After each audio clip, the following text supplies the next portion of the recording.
how many people.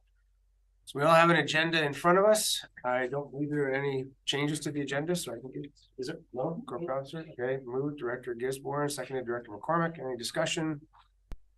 Seeing none, all in favor? Unopposed, motion carries. Adoption of the minutes for the regular board meeting January 10th, 2024. Any errors or omissions? Seeing no hands, can I get a motion? Here's one, seconded by Director Isaacson. All in favor? None opposed, motion carried.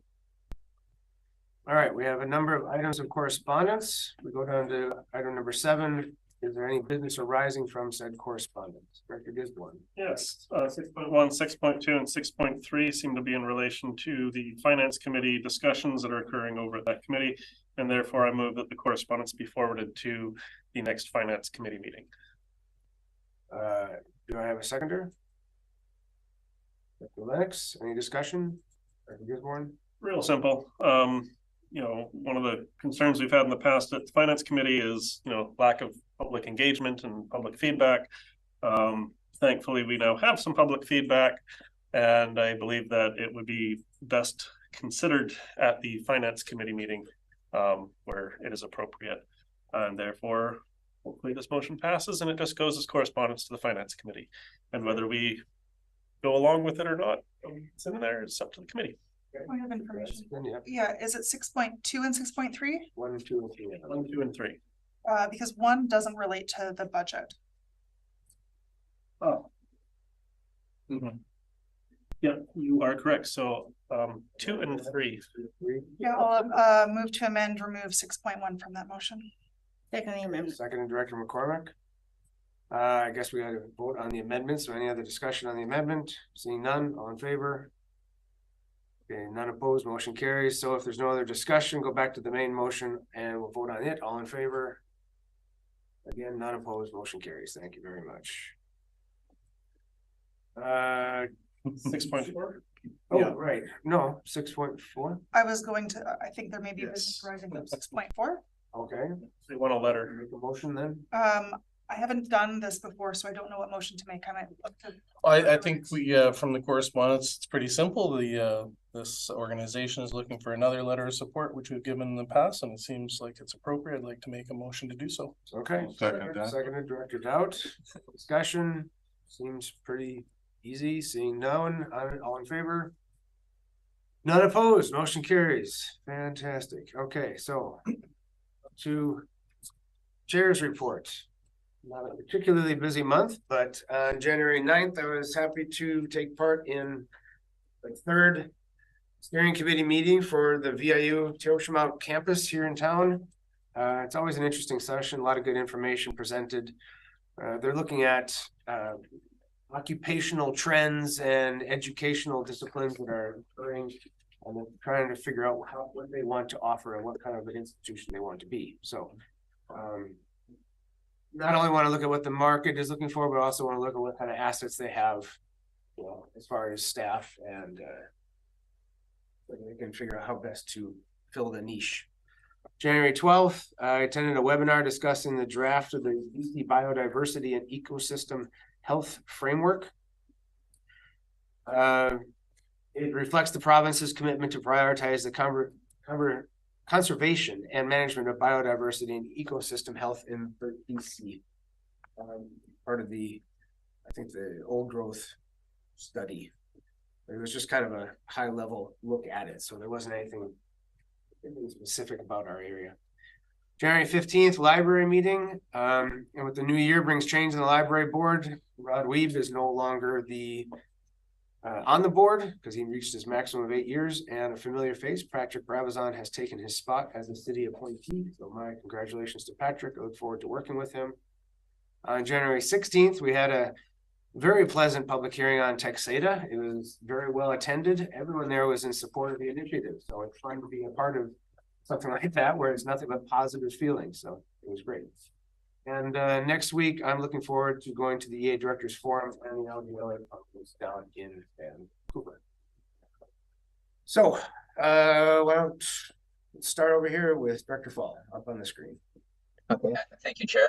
I don't have a lot backwards looking, but two forward looking items. This week is all about ferries. So tomorrow, the ferry committee is meeting again with the new marine superintendent of the operator of the Lasqueti ferry, Western Pacific Marine. So that will be hopefully productive. And on Saturday, our MLA, Adam Walker, has organized a town hall on Lasqueti to talk about the ferry. It'll be held at the school. He'll come over with some staff, and it's sure to be a very fun-filled event, and everyone will be very happy. So there'll be some comments. I expect it'll be 2 hours. That'll be quite intense. So the ferry committee will be there, and we'll try to keep it productive. But that said, the ferry has been running much better, so hopefully we can focus on resolving issues and moving forward. Thank you, Chair. Thank you. Good on Adam for making the ship over. Yeah, it could be an interesting meeting, but good that he's doing it. Director Fall. Or sorry, Director Dowd. You want to hear me again? No, yeah, repeat yourself, please. Just looking at my calendar, and there's not a lot of space between the last meeting and this one. We're having them frequently. Just want to take note that I attended the Cadet Pride annual general meeting on the 13th, and it was I'll say here that it was a very positive group there. It's a lot of young people in Cadet Pride, and they had their elections, which are different than a lot of elections I've seen. They managed to fill all of the positions on their executive list, and when they bumped into an issue in the fact that it was time to elect a vice chairperson, they had two good people that let their name stand, so they just decided to have two vice president positions, and everybody went away happy. It's a positive group, and they're looking at planning. And the reason I'm talking about this is that, they have very few sources of funding. Other than individual donations and what they can fundraise at events. They have grants from the regional district and from the city of Powell River, which allow them to put on the various events that they do. And I think they make a contribution to the community. So I support what they do, and it was just great to be among a group of positive people that are just interested in making life better. Yeah, that was good. For just interest's sake, the city council had a discussion about representatives for the municipality on the regional district. Some discussion about whether we want to change those out in March or not, and the change for March didn't go ahead. But there will be another discussion again towards the end of the year, and we'll see how that turns out. We'll leave it at that. Okay, thanks very much. Glad you had such a nice time at the Cadet Pride AGM. Director Lennox. Thank you, Chair. Not as busy this last month, looking at my notes as some of my previous reports, but traveling out of country always reminds me of how nice it is here, and proud that I am to represent this area. I've been facilitating a lot of contacts, emails, and calls over the last month. Really, just people don't understand how to get in contact with the right ministry in the province usually, or understand who's responsible, usually the province. So, I'm glad to do that, and people appreciate the responsiveness when we get back to them right away. So I continue to do that, but it leads into the next thing, the electoral area forums and the LGLA coming up next week. Again, I echo some of the other comments. That's where we learn how to do this type of work, how to be good advocates. And I'm looking forward to that. And then finally, I mentioned earlier today, I'm meeting with MLA Simons Monday at 4 p.m. at his office to discuss all things Moti.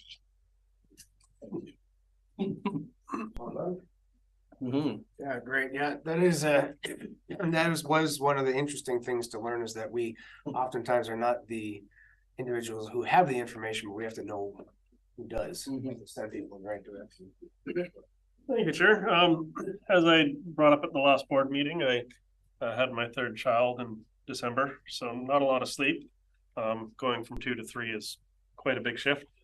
Not a ton to report other than going to the Tysdal Island for the public hearing, which was good.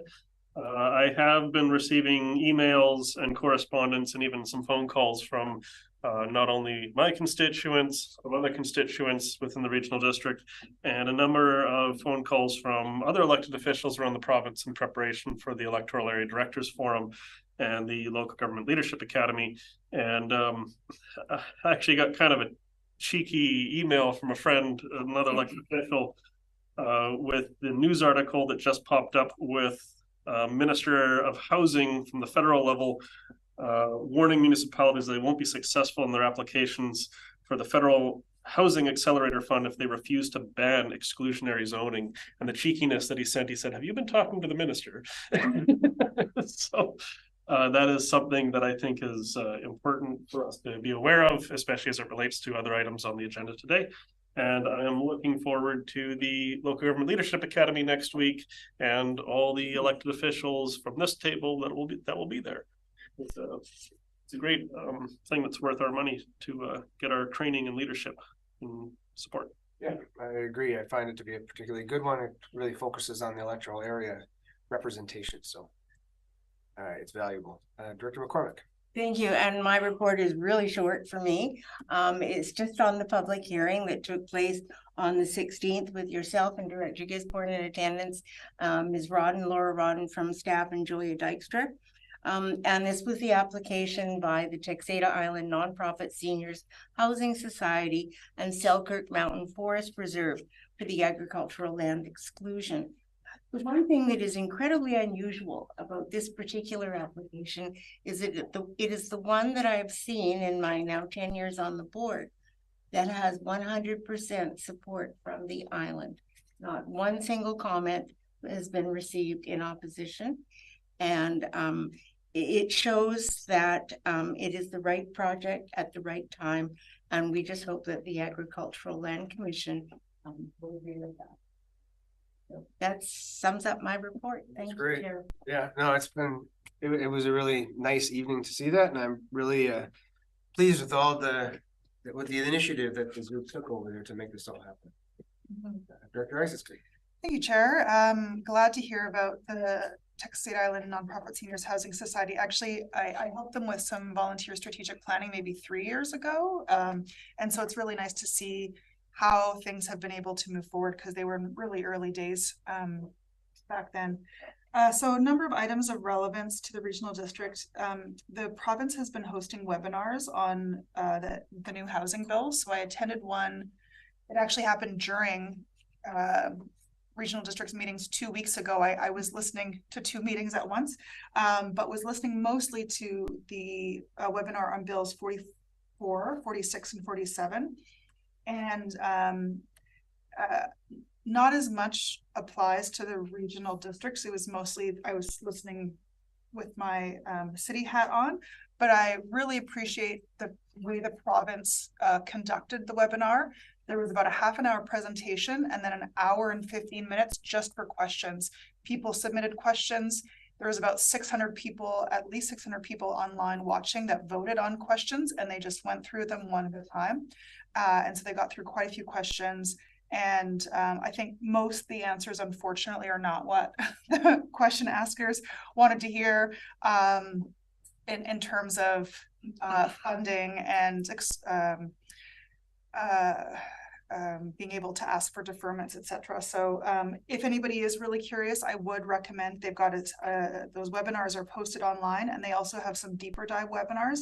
The webinars were designed for staff, but I think it was just really helpful to get into some of the nitty-gritty that some residents or you as directors might be interested in. I attended Local Leaders United, which is a group of community leaders, whether it's elected or social service organizations, healthcare professionals who are connected in some way to harm reduction in our communities. And it was a great day to be able to share and learn together. It was a pretty informal group where we had some laughs and some tears about the impacts of the drug poisoning crisis locally. Great background of prohibition in the province up to present day laws and how they're impacting our residents. And so that was really great learning. If they do come back to our region, I highly recommend members from the regional district attend because it just gives you a really quick deep dive and also helps build connections with key people in the community who can, connect people to service or who you can count on when more information is needed. I chatted last Friday with the chair of the Comox Valley Regional District. They are in a process of, I don't know if the RFP is still out, but they're pursuing a feasibility analysis for a housing authority at the regional district level. I don't think they know whether or not it's something that will make sense for them to go forward with, considering they don't necessarily have land assets that, for example, the city of Powell River does. But I was very interested to hear that they are exploring that at the regional level. I forget if it was the regional district board or the city of Courtney had Lisa Helps come in and talk to them about her experience when she was mayor of Victoria and having a regional focused housing authority. And she spoke really highly of that model. I don't necessarily think the same specifics are relevant in our scenario, but I just wanted to plant that seed that is something that is being explored at the regional level and other areas. And one last plug, depending on when this meeting ends, there's a presentation at the library at 6 p.m. tonight on the next economy, an expert facilitator and consultant who looks at helping communities have conversations when they're going through economic transitions, especially from extractive industries to future industries. Anyway, speaking at the library tonight at 6, she's from Australia, and I'll be there if we end on time. Hopefully you're there then. Yeah, I sat in a few of those webinars early on, about those 44, 5, 6, that kind of thing. And unfortunately, there were an awful lot of questions at that time, but not a lot of answers. It seems like they haven't thought it all through, but hopefully they're getting there. All right, consent agenda. Here's when anybody can pull something off of the 1.1. Okay, 10.1. Anybody else? Seeing no hands, can we get a motion to accept the amended? So Director McCormick and Director Gisborne. You know, their hands up, all in favor. Not opposed, motion carries. Okay, so we're now at 11.1, no 10 point. Sorry. Yes, we have a motion here, Director Gisborne. I don't know if I want to make the motion that's on the agenda. Mainly because I'm not overly happy with the housing needs assessment. Okay, Someone else moves it.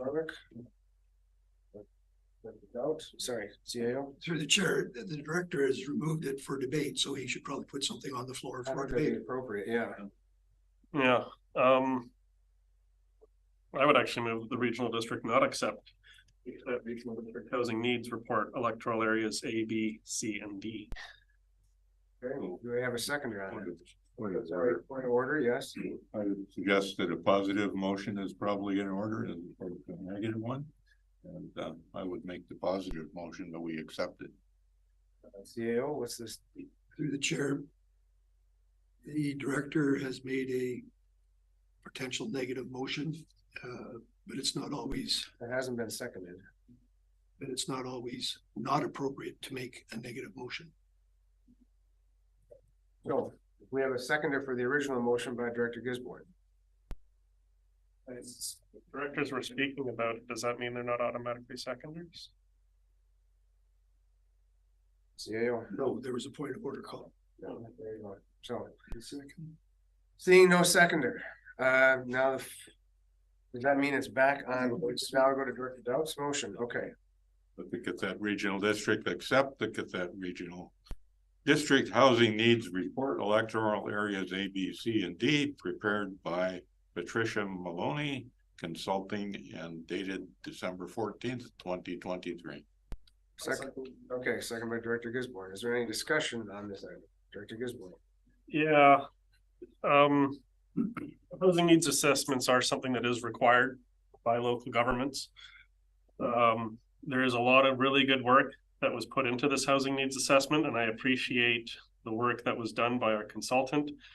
The issue that I am running up against is the 10 recommendations that is being put forward for implementation. And when the regional board adopts this and, you know, directs our staff to move forward with the 10 recommendations is where I have some issues. I'll just go through them in in the order. First, support secondary suites in all residential areas. Absolutely support that. I absolutely support that recommendation. For the residents of Area B, secondary suites are already supported in our official community plan, as they have been for over 10 years. Number two. Can I interrupt you just for a moment, Director Gisborne? So you're talking about the 10 recommendations. Now, the motion we have in front of us is to accept the regional report, but that doesn't necessarily mean that we are moving forward on those recommendations. Through the chair, yes, it does. Oh, it does. Okay. Thank you very much. Continue, please. Yeah. So the first one, I see it in relation to how it affects Area B is it doesn't affect us. Second one, support accessory dwelling units where provincial septic and water servicing standards can be met. I see that as a little vague, because if it's a secondary suite, that's fine. That fits into the first recommendation. But then the question becomes, how many accessory dwelling units? And that isn't really defined. Is it 2? Is it 10? Is it 20?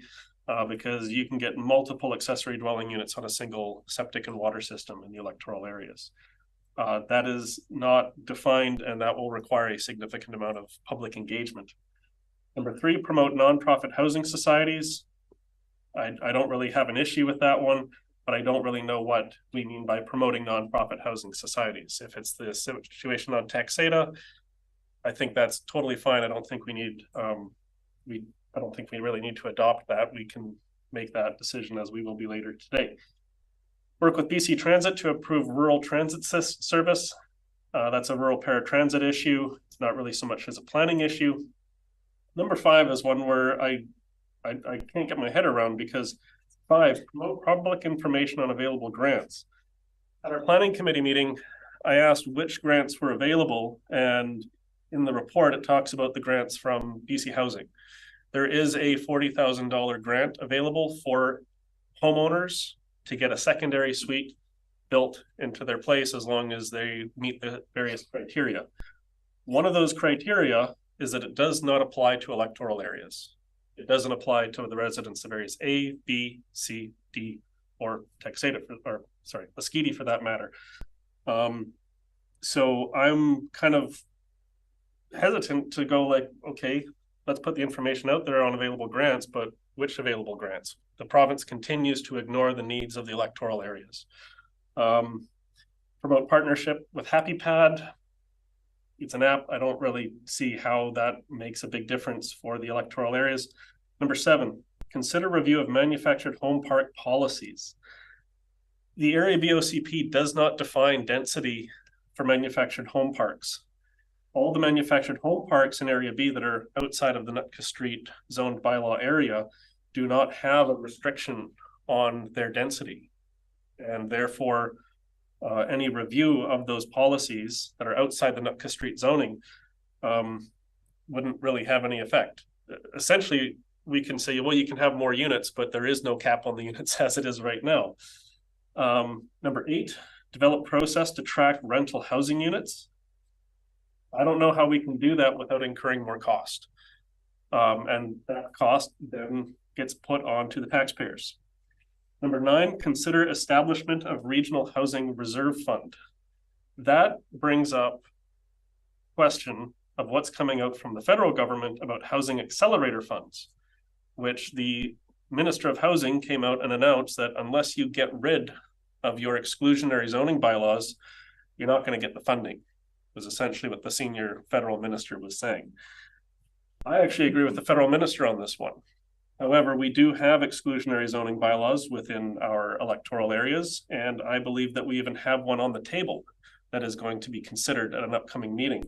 So while the minister is saying, unless you get rid of these things, you're not getting funding, we're in the process of bringing them in. So to me, that's inconsistent. Otherwise, I think we'll end up with number 9, establishing a regional housing reserve fund. And I don't see how we're going to be getting grants for it. It'll essentially all be coming out of taxation. And number 10, complete an updated housing needs study in 2028.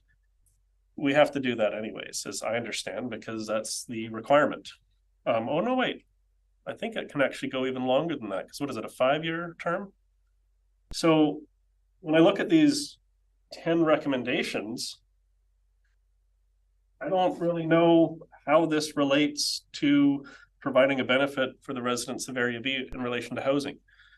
When we had the session with the consultant, and what I've been talking about with the planning committee for well over a year now, is to have true residential flexibility, achieving residential balance in the electoral areas with sensible OCP changes and sensible zoning changes.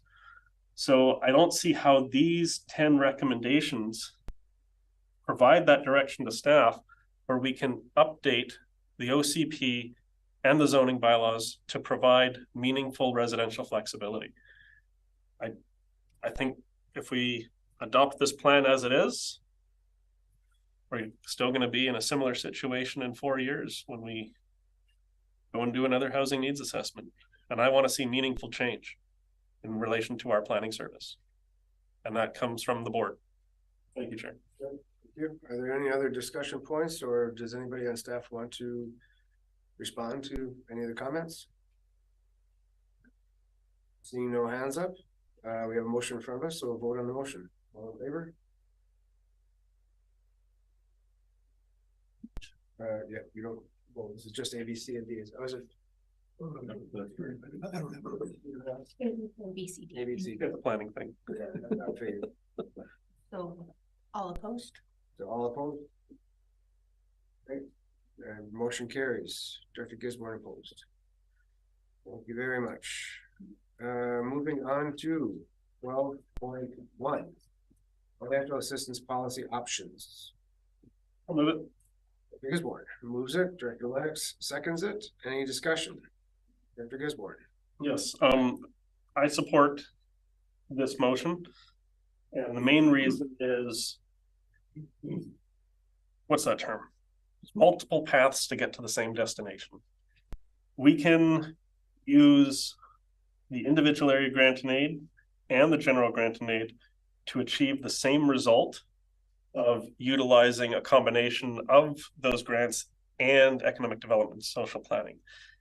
So my thoughts are this will just allow us to have a clear decision when it comes to providing grant and aid. The second motion, which is that staff proposed 2 options for reallocation of the social planning grant budget during draft 3, I think is a reasonable one because there is some contention and some division amongst our assembly as to where do we put social planning? Do we put it into general grant and aid, which then the city will contribute, or do we have social planning moved to the the electoral area grant and aid? And therefore that second part of the motion will give the board 2 options and the 2 different directions that we want to go in. And just to make sure that everyone kind of understands the whole general grant and aid thing is even if we initially want to say, okay, let's increase general grant and aid, when it comes to a board decision at the board, a motion could be put forward to limit the total requisition of general grant and aid. And my understanding is that motion would be a weighted vote.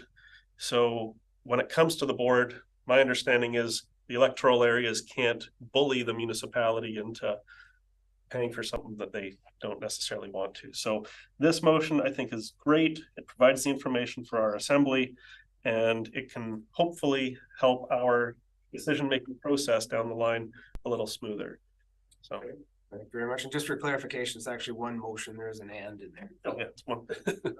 Okay, other speakers. We got Director Isaacson, Director Doubt, and Fall. Thank you, Chair. A little bit of latitude. I was listening to this committee of the whole meeting, but it got pretty rushed at the end. Can I get clarity? The social planning and economic development services granting, I want to make sure I understand this. Those were previously only areas that contributed and to those, and are those going into local only, or is there an intention to expand the general grants and aid that the city also contributes to? I'm gonna allow the corporate officer to take that one. You. So I think with regards to how the services operate, the social planning service is areas A, B, C, D, and E, and the economic development is A, C, and D, with B participating through their grants and aid. As for the reallocation, I think that would be better directed to over here. Sure. Through the chair, for the reallocation, that is what the second part of the motion refers to. So that you'll have two options to contemplate where those reallocations go. The second part of the motion only refers to social planning, though, not economic. Sure. Through the chair, I think, Director, excuse me, no, Linda Green has a response to economic.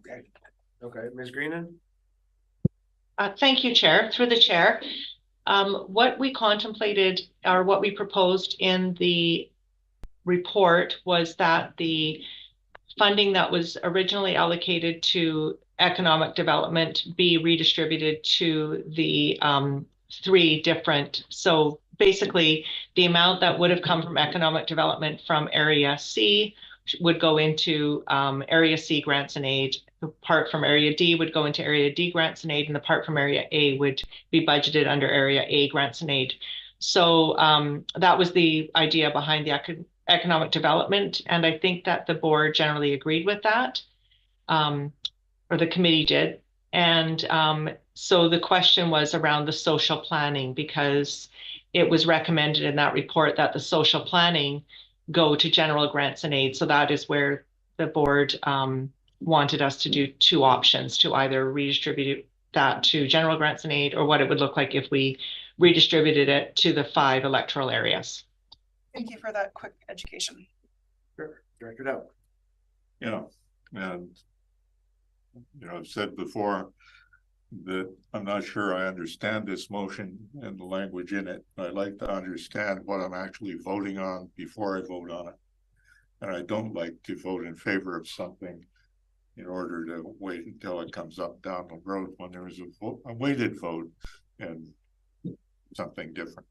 Well, I will explain it. When I read the motion that's in front of us in 12.1, it is not an understandable statement to me by itself that the board directs staff to restrict grant and aid funding through general grants and aid and local area A to E grants and aid. I don't understand what that means, and there is a specific difference because the taxpayers who live within the city limits of Powell River make a contribution to general grants and aid.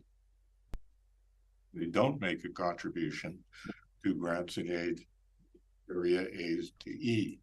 And if the idea is to combine those, then that would have the city taxpayers contributing to a grant function that they don't currently contribute to, which means that either the regional district would have to reduce its granting or find more funds from the city. And I don't understand what that any specific change. The other half is that staff proposed two options for the reallocation of the social planning grant budget during draft 3. Social planning right now for the regional district is paid for by taxation in the regional district, and the city has its own social planning function and was debated at some length last night, and the city still hasn't made a decision, but that's separate. So I'm not going to be in favor of the city paying twice for social planning, once for a three-party group among the Tla'amin Nation, the regional district, and the city of Powell River, and then again through the grant function. So that's why I'm going to be opposed to this. And until I see a clear definition of exactly how much it's going to cost all of the different taxpayers in the regional district, I'm not going to be in favor of it. Okay, I'll take a stab at the first issue, and then if I turn to the CAO for the second one. The first paragraph states that restrict grant and aid funding through general grants and aid and local A to E grants and aid. Right now we have grants and aid coming out of essentially 4 pots. One of them being the electoral areas, so call that one being social planning, one being economic development, one being general. And what they're saying is that we are no longer going to offer grants and aid from the social planning service or from the economic development service. They will all be filtered through the general grants and aid or the electoral area grants and aid programs. So it just whittles it down. So if somebody applies for a grant and aid, it either goes to general grants and aid or it goes to the 5 electoral areas. So that's what the first paragraph. And if I've got that wrong, please tell me. Okay, so CAO, if you want to grab the second one then. And we've already, I think, landed on that economic development will continue to be supported by the EAs. It's just that it'll now come out of the EA general grant and aid. The only remainder is social planning. And that is why there will be 2 options presented to the board to either put the current social planning grants into either grants and aid general or local grants and aid. And that's what the board will be able to debate at a future meeting. And as far as the tripartite, just to be clear, the tripartite is just an agreement, a one-off agreement with the city. We have an agreement, and I believe Salmon has an agreement with the city. We do not jointly contribute anything to that. That clear things up a bit. You know, there's some of the mud out of the water. Okay, but as far as the language goes, it's nice to have a discussion about what this means at the meeting. But 2 years from now, when somebody reads it, they're going to have to try to figure out how to interpret it too. So the explanation doesn't resolve my questions about the responsibility that will be put on taxpayers who live within the city for grants and the rebalancing of that. So unless I see a good explanation of what it is and what it's going to cost everybody, I will continue to be opposed to it. But, you know, and social planning, I guess that's up in the air and we'll see where it goes. Okay, thank you very much. We're up to Director Fall. Thank you, Chair. I'll try to put forth my understanding of this and hopefully it might provide some clarity.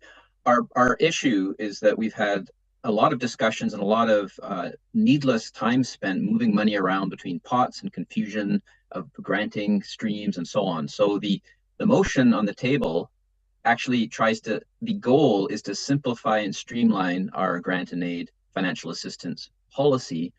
And so and it does this in 2 steps. So the goal is to take it into 2 steps. One, the first clause is about the pots of money, which sources of funding are available for applicants to apply from.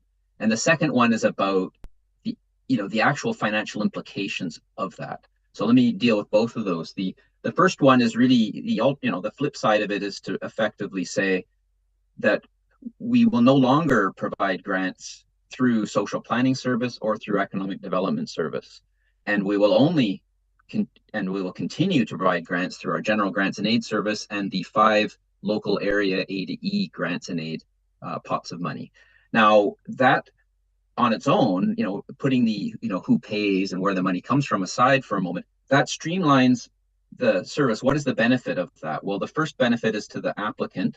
They don't have confusion of which box to check, what justifying whether the financial aspects or the social aspects or the general, regional aspects are more important. They can apply and more focus on whether their application is more regional in nature or more local in nature. It also helps staff because staff don't have to do that either, trying to fit applications into specific pots, trying to justify economic development or social planning. And it also, on our level, we've had debates about trying to justify why an application has a social planning or an economic development. I'll use economic development as an example. Since I've been on this board, we've had many applications come up and we've talked about whether they have an economic aspect. And that's often been debated and been difficult, festival, whether there's an economic driver there, whether it's building economic development. We even had a consultant help us with economic development service. And then we tack on this area B, and it's been a little uncomfortable from my point of view to always say, well, yeah, we'll throw area B, local grants and aid into that just because they're adjacent and we'll just make them pay out of their local. this streamlines it without any loss of function. We can, if we keep general grants and aid and area A to E grants and aid, we can provide any funding formula we want. If we choose to fund an applicant out of general grant and aid, that's every participant, including the city, or we can choose to fund an application out of any combination of areas A to E, so any combination of electoral areas. And so, for example, with the economic development proposal that's implicit here, is that it would mean that economic development, applications that have in the past been funded from economic development would be funded from areas A, B, C, and D, and not E. Yet some other applications could be areas A to E or some other combination. So that's about streamlining the process, simplifying it. It'll reduce cost, it'll reduce staff time, and it'll make it easier for us, so our time and our ability and our clarity, without actually restricting our options and without actually talking about the money. The second part is to address the concern, which is a legitimate one, about, well, what happens to that social planning? Because the economic development is fairly easy to say, well, areas A, C, and D participate. Well, if we move those by default back to the local area A, C, and D grants, then that isn't very complicated. Social planning, the service is funded by the electoral areas. So one option is that the grants funded under social planning would be best funded from local areas A to E, from the electoral areas, and leave the city out. That would have a zero impact on budget. That would not increase the city budget whatsoever. It would not increase or decrease the local area budgets, electoral area budgets. So that would be neutral, and that would be fine. An alternative would be to say, well, the social planning grants may be best funded from the general grant and aid, which would increase the contribution from the city. But on the other hand, it would provide some additional influence by the city over those applications. And as an aside, without, I don't want to go down this rabbit hole too far, but prior to the social planning service, we did fund a lot of the applicants from the general grants and aid. There were applicants that were funded from general grant and aid, and when the social planning service came into play, they moved into the social planning. Thereby, the city's contribution went down. And so the actual outcome of who pays and how much can be a nuanced discussion, and we can come to that. It doesn't have to be these two endpoints of general or areas A to E. We can mix and match and find the right balance that provides the outcome that we want. But that's the second part, is actually discussing, and the two options will help us see what are the implications of those two endpoints, and maybe we land somewhere at either end of that or in between when we see those two options. So hopefully that provides some clarity, and at the end we will have a streamlined process that's more efficient for the applicants, more efficient for staff, and more efficient for us. Thank you, Chair. Great. Thank you very much, Director Gisborne. Okay, love the discussion going around the table. I totally understand how this issue can be about as clear as mud sometimes. This motion has an and, though it could be split into two if we had wanted to. The first motion is about the public's application for grants. Chair Brander said that we've got 4 pots. My understanding has always been we actually have 8 pots. General grant and aid, which is kind of like a bucket of water that everyone here puts money into. And then 5 electoral area grants. So area B gets our little cup of water, and Tysdal has their cup of water. And that then makes up 5 plus the shared one, which is 6. Then we have economic development, and I'm using that in quotations. Areas A, C, and D, and someone fills out one of our grant application forms, and they go through it and they go, oh, well, this has an economic benefit, and maybe they're from Lasqueti, and they go, this has got a great economic benefit for Lasqueti, and therefore we check that box and we submit it to the regional board, and we go, wow, this has a great economic benefit, and it's going to benefit Lasqueti. But then, areas A, D, and C are going, well, hold on, like, you're taking our milkshake kind of thing, and that just creates a bunch of confusion. Is there anything new to add? I think Director Fall did quite a good job in explaining the whole pots and everything. So there's 8 pots. The first one is about restricting the public's, grant application to make it clear. And what this interestingly does is it makes the rest of the electoral areas more like Area B in how we have participated in the Economic Development Service for well over a decade. An initiative comes forward, Area B chooses to say, you know what, we will use some of our money to pay into this service. Where we're getting some confusion, I think, is on the second part of this motion, which I'm not going to call for a split, but I think it would actually be fine to do so, is that the two options for reallocation of the social planning grant budget, which is essentially saying, hey, when these two grant budgets go to zero, do we want to increase the other grants? So for example, let's use economic development. We say, okay, we're setting the economic development budget to zero, which will mean that Area A, Area C, and Area D's electoral area grant and aid will increase to offset that shift. But Area B, Paul did quite a good job explaining that. But Area B stays exactly the same. It doesn't shift because there is no shift there. So social planning, we can either say, let's shove it all back into general grant and aid, but that'll of course change that requisition limit. And when we get to that decision, which isn't today, we can then determine whether or not the general grant and aid should increase or decrease. And this is just to kind of help staff come up with an idea. And who knows, we might actually say, you know, this is what we want, let's go even higher or even less. But that is a discussion for another time. The main focus on this motion is the first part, which is just for the public's submission. And the second part is getting more information from staff before we actually adjust the budget, is my understanding. Is that correct? I'm not seeing any shaking heads, so okay, good. Okay, are there any other hands? Yes. Second, Yeah. nobody else needed to speak? Okay. First round. So I'm pretty sure I understand what's intended in the benefits, but I feel I can't vote on one until I've seen the options that are proposed in part 2 of this motion. So unless, like, I see two other options for the first part of this motion. One is that it focuses, it is made explicit that boards direct staff to restrict grant and aid funding applications to make it streamlined, and then we sort things out later. So if it's about applications, then being explicit about what that means, and then we sort the rest of it out later. Or at this point, we can restrict grant and aid funding under the economic development window to local government or local area grants and aid. And then once we get the two options for social planning, then we can deal with that then. But I can't vote in favor of the first without knowing what we choose this on the second. And so I will actually call for a split of these two. Okay.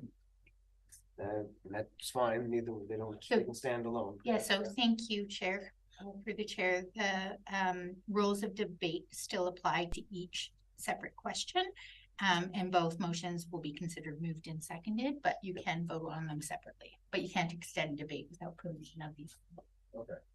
So I see no other hands. Now we have two motions, so we'll go for the first of the two. All in favor? Any opposed? We have two opposed. There's Isaacson and Dowd. Okay, thank you very much. The second one, we've had extensive discussion about it as well. So seeing no other hands, I'd like to just call the question right now. All in favor? Any opposed? One opposed. Director Dowd. Thank you very much.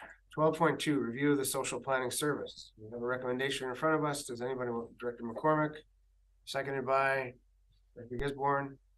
Any discussion? Director Gisborne.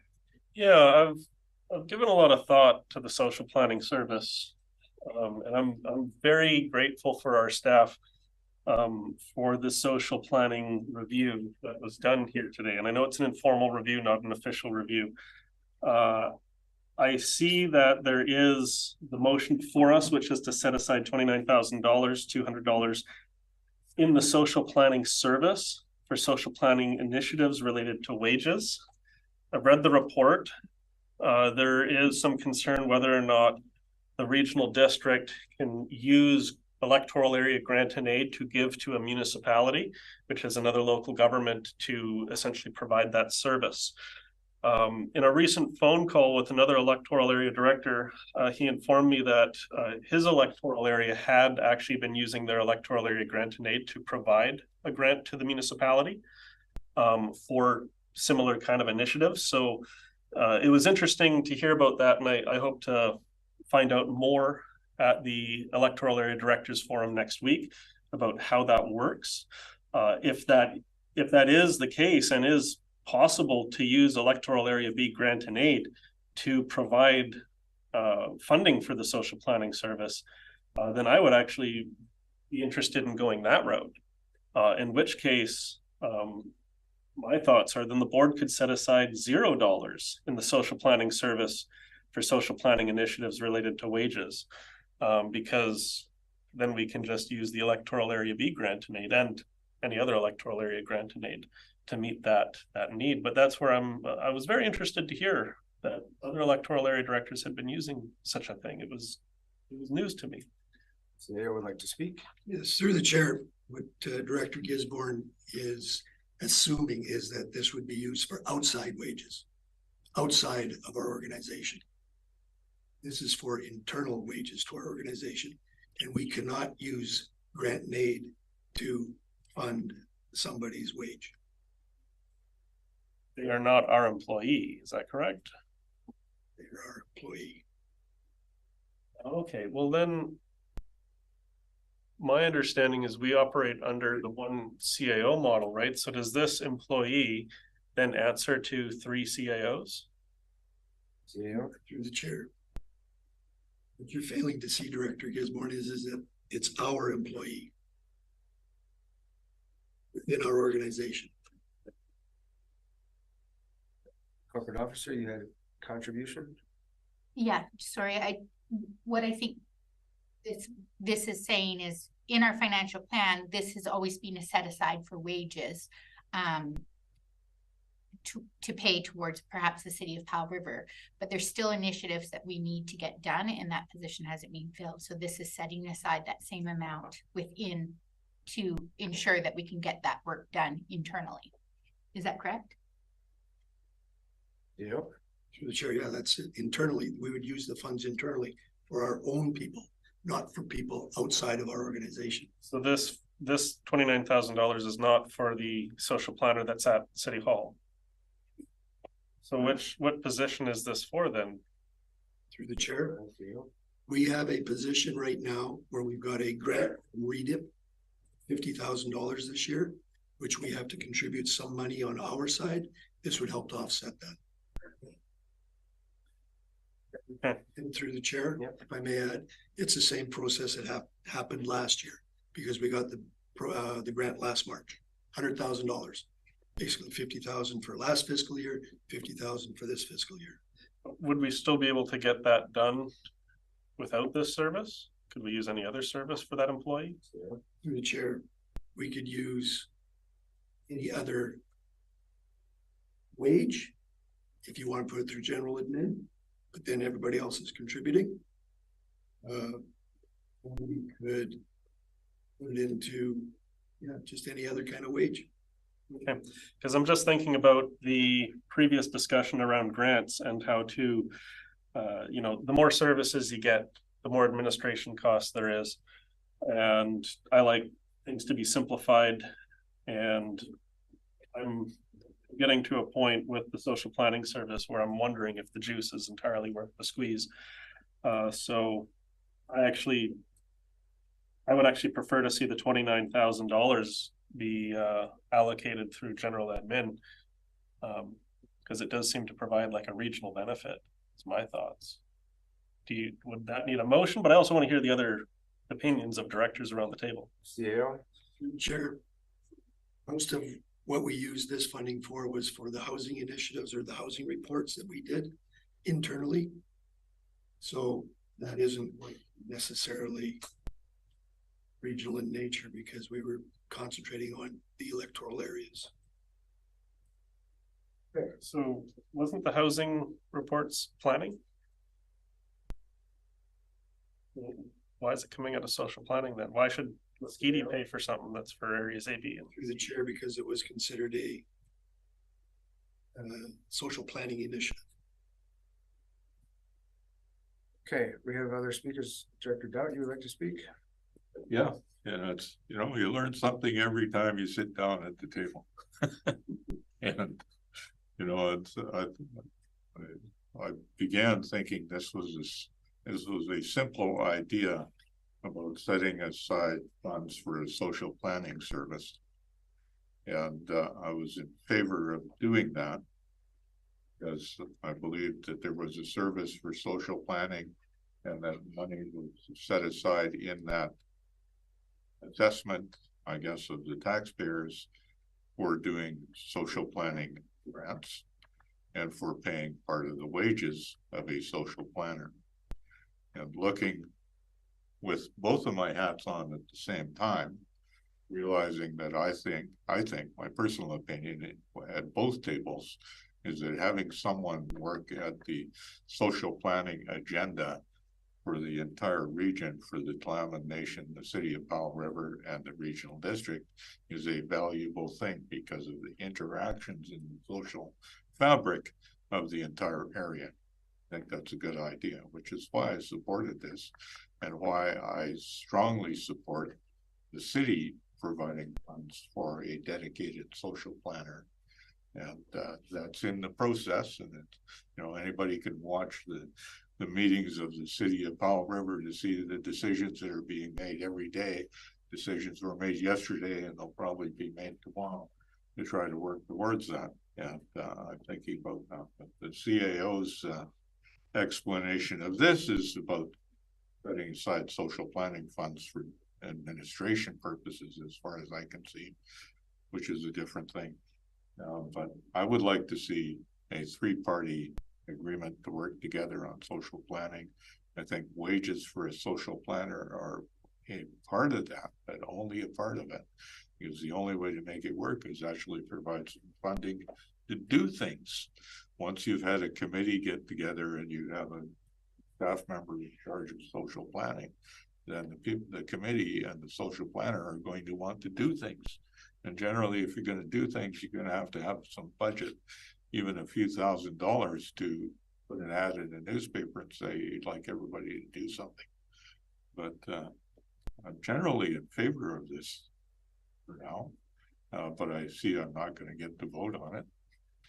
But here we go. You know, I think it's something for the greater good. I don't know if the electoral areas representatives want to have it, and I don't know if everybody understands what we're wanting to have, but I think a social planning service that everybody participates in would be a really good idea. I'm going to shut up now because I think I'm wasting everybody's time. Thank you very much, Director Paul. Thank you, Chair. I actually think this motion is quite simple to me. And the issue is that we have a social planning service, and I concur with the comments made by Director Dowd. I think we have it for a reason. We want it to work. We want to address social planning issues. And I think that's what we all would like. And one of the, related to our grant and aid discussion, one of the rationales of moving grant and aid out is because that it might feel like appropriate to fund social planning related grants and aid through it, but it's not really us doing social planning. So move that to financial assistance elsewhere. Let us focus our social planning service on social planning and providing the social planning needed by residents all across the district, including on Lasqueti, but also in the city, and do it cooperatively, tripartite, Tla'amin. Now, the operative line, the part that makes it simple for me is right at it's on page, page 3 of the report, right, just before financial impact. And it says, at the time of this writing, it is still not clear what the city of Powell River is going to do relative to the vacant social planner position. It would be prudent to put funding in the budget as a safeguard to 11th hour developments and or to use for our own purposes. So that and or does a lot of heavy lifting in my view that we're sort of skirting around here. If the city, I would like the city to announce tomorrow we've got a social planner, and I would be happy to say, let's go and start funding our part of it and just do stuff, get the SAPAC running again. Fantastic. But in the absence of that, we have the or part of it, to use for our own purposes. And the CAO outlined that we can use it for housing initiatives. We can use it for other elements. So in other words, it's both a placeholder, hoping and crossing our fingers that the service can get back on its feet and running, and the committee can go and we can actually advance things. But it's also an actionable set of money that if that does not happen, then that service, our service, can function admittedly in a reduced capacity on its own, to at least address some initiatives that affect electoral areas while we're waiting for a region-wide possibility of cooperation and response. So I think that simplifies it in my mind. Really, it's to say, let's put aside some money in the service and use that money. And if the city position gets opened up again, well, then we can also re-engage there, and hopefully we can make it all work. And it might cause some challenges this year if things suddenly change, but let's try to move forward, at least on our end. It's what we can do for our piece. Thank you. Great, thank you, Director Lennox. Yeah, thank you, Chair. This is another example of learning as you go for me. And as the area that pays almost half of this service, it's interesting. I guess you make some assumptions. My assumption with this motion was that it was to set aside to fill that position that hasn't been filled. So now, through a good discussion, I appreciate the other directors and flushing it out. Now we're talking about, we're spending this money. This is administrative money that we're already spending. We're not setting it aside, we're using it. So again, a little clarity around that would be good ahead of time, but I've come around to it. The initiatives are important. Directors have illustrated that. And yes, we hope the city will eventually, be able to afford to assign a social planner to the position. But as I said, now I'm understanding we're actually voting on money that we're doing work already. Okay, awesome. Seeing no, Director Gisborne. Oh, sorry, Director McCormick, I apologize. Yeah, thank you. I support the recommendation. I think it sends a message to the city that we not only support social planning, but we're putting some money toward that end. And so hopefully that will encourage them to make the positive step in going forward with that. In any case, it shows our commitment, demonstrates that, and I support the recommendation. Good. Thank you, Director Gisborne. Yeah, the social planning service, a lot of the discussions around it, I find very similar to the economic development service. That those discussions were well over 10 years ago. Area B in our official community plan supports social initiatives. I think social planning is something that should permeate all of our discussion and decision making. It's vitally important. I don't really see the benefit of, say, economic development being its own little silo when it affects everything we do. I think social planning is something that is important and affects everything that we do. I'm very happy to see social planning service related to wages be added to electoral area administration, which would be paid out of areas A, B, C, D, and E, just like the social planning service, which would mean that there would be no difference in the taxation for our residents. But to have a separate service with no requisition limit, and when you look at the service establishment bylaw, includes almost everything under the sun. It's a service that is siloed, that I don't entirely see the entire benefit for. And I think that maybe that makes me off base with the views of the other directors. So when directors are saying everyone at the table, wants to support this, I don't think I've come around to it. And I know that 5 years ago, I think it was my signature that said I consent to the service. And I appreciate the work that's gone into the work going around the board and the work of staff to get this informal review of the social planning service. And I think we're coming a long way to make this service more satisfactory in my eyes. But the work of the housing needs assessment, I think, is work for the planning department, because we are required to do that and include it in our official community plans. And that's work that needs to be done. Social planning, social procurement initiatives, like the social procurement policy affects the entire organization. everything from shared services like the Resource Recovery Center, all the way down to the Myrtle Pond Water System, which is just, 100 properties kind of thing. So I'm not sold on the social planning service, putting wages in there essentially for administration for an electoral area service when we have electoral area administration, which I think can do the job just fine. And I am also very confident in the competency of our staff to take social planning concepts and apply it to the decision-making that they use on a day-to-day basis, much like has been done by policy through the Social Procurement Initiative. So I'm actually opposed to the motion of putting $29,000 into the social planning service, because we can keep it in there and hope that maybe one day the municipality fills the position that's been vacant for well over a year now. It doesn't work in my mind. Thank you, Chair. Officer, did you want to contribute something or? Oh, I was just going to speak with regards to the services in which things went through. So the housing needs is through planning services. The housing solutions report, that would be through the social planning service. The work to meet with the housing providers of affordable housing projects within the region, like in Lund or on Tysdal, that would go through the social planning service, just to provide clarity there. Okay, thank you. I think we've discussed this extensively and exhaustively. It's time for a vote. All in favor? Any opposed? 2 opposed. Directors Lennox and Gisborne. Motion carries. All right. Reports 13.1. Director McCormick. Thank you. I'll move part 1 of the recommendation. Thank you very much. Seconded by Director Lennox. Any discussion? Gisborne. Yeah. I attended the public hearing. A lot of enthusiasm, a lot of support for this application. There is one thing that gives me a little bit of concern, and that comes to how ALR exclusions affect the bigger picture. And when we take a look at the map, I'm trying to find the ALR map here in our report. Where is it? Does anyone know which page the ALR map is on? Because I don't seem to find it in our report. I would like to direct our fellow directors to it. Maybe it was something in our previous staff report. I don't actually see it in the report. Well, then I'll go from memory. I think it's on page 30 of 52.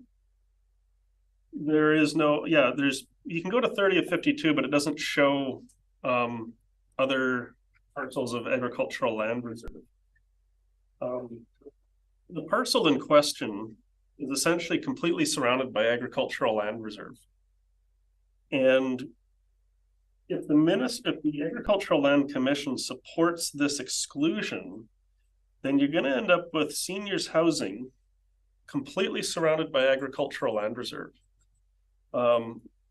It's government policy to locate pig farms and grow ops and all the nasty stuff that happens on farms. Trust me, I live on one, which will then be completely around that seniors housing.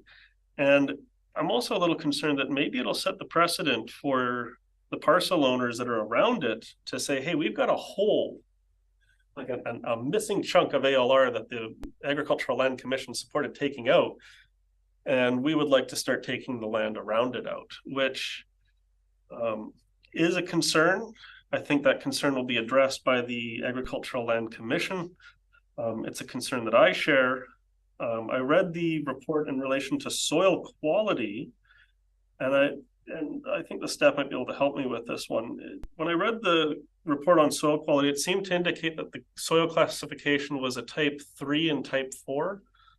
I think it's like there's 5 types in ALR. It's like type 1 is the best and type 5 is the worst.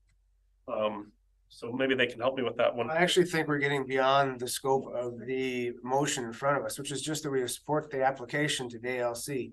When it comes to the actual granting of the request, that's going to be up to them. It's not up to us. So it's just as to whether or not we support the application. Yes. So as far as soil quality, I think that doesn't have anything to do with us. Right? It actually does, because I do recall at the Agricultural Advisory Committee that their support was based on the quality of the soil. So I'm carrying forward that, the recommendation from the Agricultural Advisory Committee. So I'm just trying to understand, the soil quality report so that when I go back to the Agricultural Advisory Committee, I can provide them with the feedback as my understanding, so.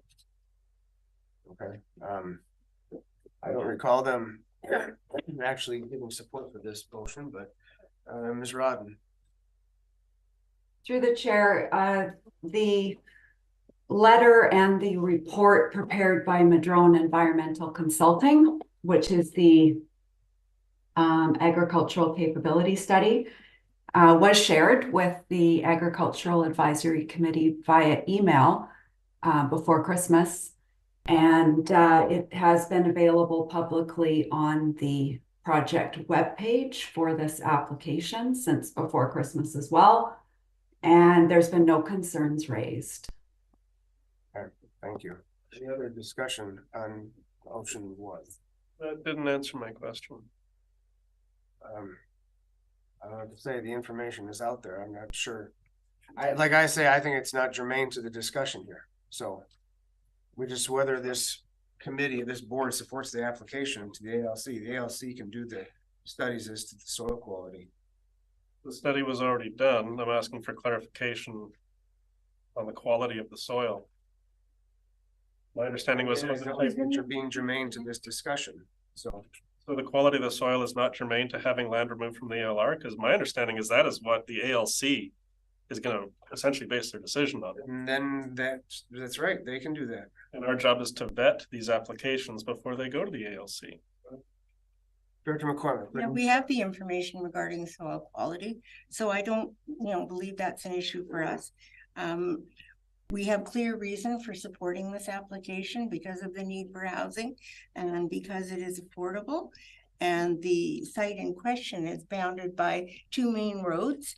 So the fact that it's going to be, up and about, a little grow up or whatever, isn't entirely so, because it's a triangle shaped piece and 2 main roads border 2 of the 3 sides of it. So I would like us to move forward. We're getting into points that go far beyond what is in the recommendation.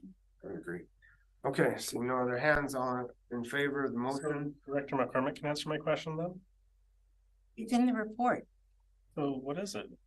Is it type 3 and type 4? Let's get control here right now. All right. Okay. I'll vote in favor. That's fine. Then let's move on and vote in favor for it. All in favor? Opposed, not opposed. Motion carries. Chair, I would move part 2 of the recommendation. Seconded by Director Lennox. Any discussion? Director Gisborne. Number E, that the land will be used for forestry under the Private Managed Forest Act and not farming if the seniors housing project is not developed. My understanding is that silviculture is a kind of farming. So I kind of have an issue with number E. Okay, noted. Any other discussion? None, all in favor? Opposed, none opposed, motion carries. New business, 10-year tax rate summary, Director Gisborne. Yeah. I'll put the motion forward. Second. Thank you. Second by Director Lennox. Any discussion? Yeah. First of all, there's an attachment here of the financial plan from 2009 to 2019. So that was something that came about from last term's discussion, and I believe it was actually Director Brander at the time that had made the request through the appropriate channels, and I want to thank Director Brander or Chair Brander for getting that information. With the proposed tax increases and discussions going on all across the community, I've had a number of people asking me questions, and I find it difficult to answer the history of tax rates based on the 100,000 per value, because our property value fluctuations have been fairly significant in the last several years, and I'm very confident in the capability of our financial planning department to essentially update these figures and, give us the full amounts, which, so someone with a bit of time could probably reverse engineer. But I think it would probably be easiest and expedient for the motion to just ask our staff to update these figures and have a similar chart on like what the total amount was. And then that can help us understand, where we're going. And I think there was an old saying of, if you don't know where you've been, how do you know where you're going? Or something along those lines. I think I'm butchering that saying. I figured this would be a good motion to help us with our final point of the financial plan. Thank you. Thank you, Director Fowler. Thank you, Chair. I think this information is really useful. I was happy to see it last time, and it does help us. So I support the motion. I would just like to put forward an amendment because the first clause says update the 10-year tax rate for 2009 to 2024, and I would say it should be for 2014 to 2024, which is actually 11 years, but it's the prior 10 plus this. So I move an amendment to change 2009 to 2014 so the table matches. You understand? Okay, Director McCormick is seconding your amendment. So any discussion on the amendment? Love it. None, all in favor? Okay, passes unopposed. And back to the main motion. Seeing no other hands, all in favor? Again, unanimous. Thank you very much. Okay, question period. Thank you, Chair. I don't have any questions at this time. I appreciate the opportunity to ask them. Great, thanks for being here. In-camera session. Oh, you have a- Sorry, Rodden. Could I ask a question of the board? Sure. Would you like, I have found the section in the Madrone report that quotes the agricultural capability in a summary statement. Would you like to hear that for the record? Could you just forward it to everybody? Yes, via Since we've email? already moved on from that, yes. Yep, I can do that. Okay, closed session. Who wants to make the motion? I can do it. I move that the board move in camera, the meeting be closed to the public on the grounds that the subject matter to be considered relates to matters covered by the community charter under section 91. L, discussions with regional district officers and employees respecting regional district objectives, measures, and progress reports for the purposes of preparing an annual report under section 98. And N, the consideration of whether a board meeting should be closed under provision of this subsection or subsection 2. Thank you. Seconded by Director Lennox. Any discussion? All in favor? Motion carries unopposed. Voting in camera. I think it's up to you. I gotta get my report. I couldn't. When I read the soil assessment, it gets into a lot of really good detail, but when it came to like the classification, it was like class.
He's still sitting there. The library? Oh, Yeah.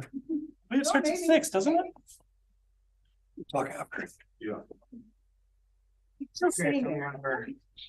Thank you, Chair. We're back in open session. Great, the board would like to rise and report on the following, that the board referred the fourth quarter 2023 strategic plan progress report to the February open committee of the whole meeting.